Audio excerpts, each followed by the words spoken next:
Diagnostics is hard. Yeah, but for real, sometimes diagnostics can be an absolute nightmare. Today we're going to be looking at a 2008 Ford F-150 with a 4.6-liter engine.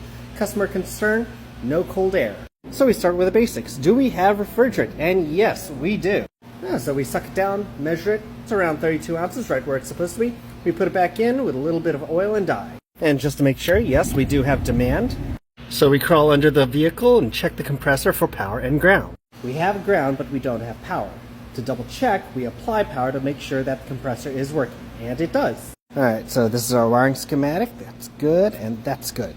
And because it's relatively quick, we go and check our fuses.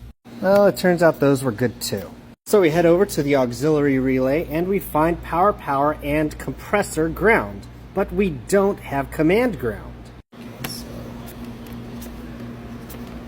We do a load test on the relay, and that's no problem. It clicks. Our scanner communicates with it no problem, so it's not the PCM. So we back probe the AC cycle switch to make sure that's working. But that's good too. We got power coming in and power coming out. Alright, is everything on the transducer working properly?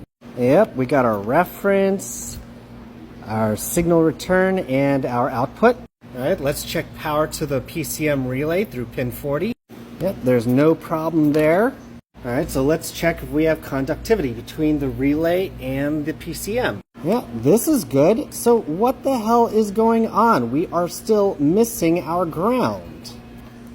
I don't know, this is looking pretty daunting. What could be left? But we checked the cycling switch. Power in, power out, no problems. Oh yeah, that's fine. But are we getting it all the way to the PCM? So we probe the cycle switch to the PCM, and we find that there is indeed an open. It slices, it dices, it makes julienne fries. It will not break. Up. It broke.